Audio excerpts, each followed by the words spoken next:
the lockdown restrictions across the UK continue to be eased, with some primary school pupils in England due to return on Monday.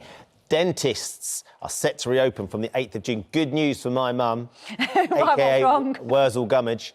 2 of her teeth have fallen out in lockdown. Oh, no! Yeah, she's starting to lisp. Oh, no.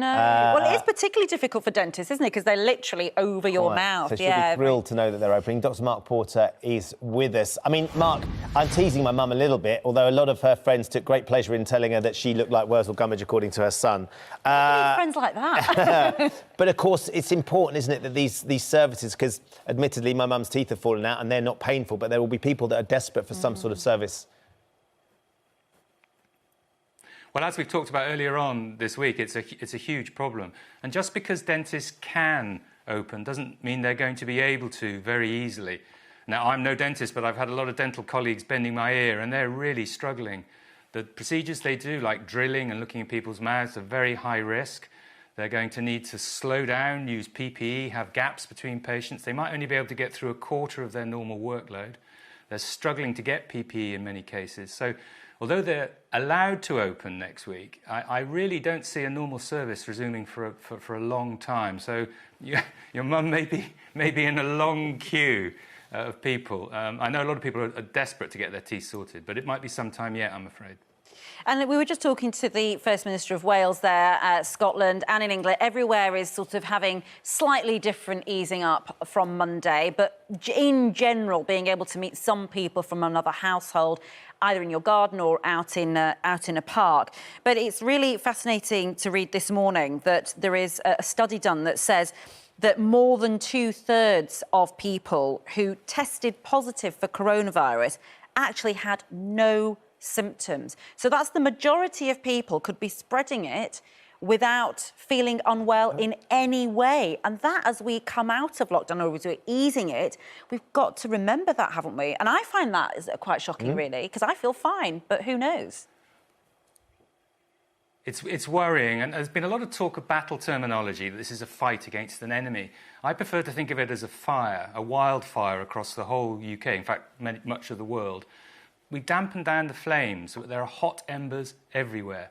And those people who've got no symptoms are particularly warm embers because they don't know they've got a problem. And that's why we all have to behave like we have the virus. It won't take much to fan those flames up, and it'll pop up here and there.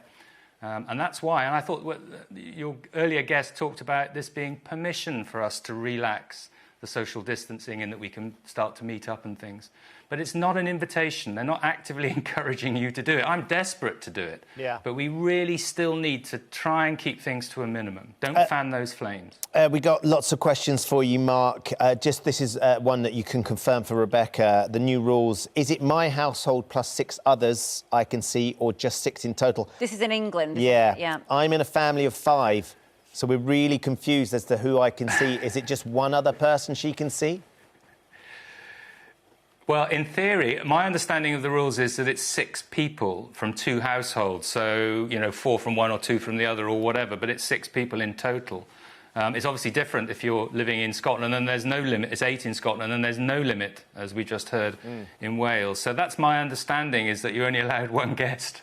Does it frustrate you, Mark, that Scotland, Wales and England haven't been working together and easing the lockdown in the same way across the country? Because I think that, obviously, as broadcasters, we broadcast across all the nations, and so you're constantly hopping from one thing to the other, and I think that doesn't help, actually. It helps nobody when we have to give 3 different messages all about the same thing.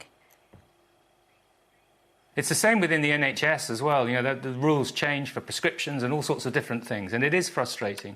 But I think we need to get used to this, because what's going to happen in this next phase is, using the tracing system, the idea is that we might have mini lockdowns and different rules in different areas.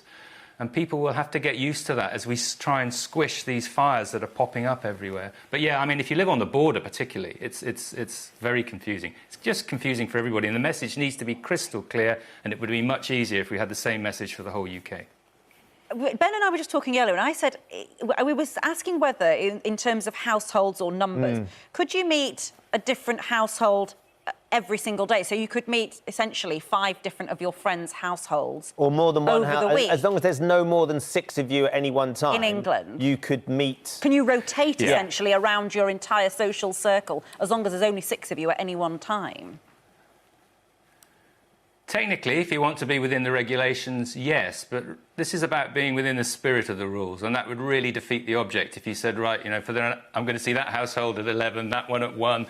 That's crazy. Ben's going to have to reorganise his diary now. I better I'm just going to message the missus. Watch it, Ben. Shelve the plans. Here's one last quick question for you, Mark, if I can. This is from Vince. He says, my mother is 84 years old and we are shielding her as advised. It's affected her not being able to see her family. Most of all, not being able to visit my dad at the cemetery. Would she be able to visit his grave any time soon? I'm afraid the rules for shielding are not going to change anytime soon. They carry on till the end of this month, and I suspect there's going to be some limit thereafter. It's sad, but it's for their own protection. We're waiting to hear how they're going to lift the guidance on that. Time will tell, but at the moment, stay at home, please. Okay. Sorry, Vince, that's not the news that you wanted to hear, or your mum, of course, but we will get there, hopefully. And there are 1.5 million people shielding, and many people are getting in touch saying, we feel like we've been forgotten now. When everybody's talking about opening up, easing up, barbecues in the garden, you know, that actually for a significant number of the most vulnerable people in society, nothing is changing. And that mentally must be incredibly hard to deal with. When everybody else, all your neighbours, you can hear the sound over the fence, you know, all of that. But as Mark Porter says, you've just got to stick with it. Yeah.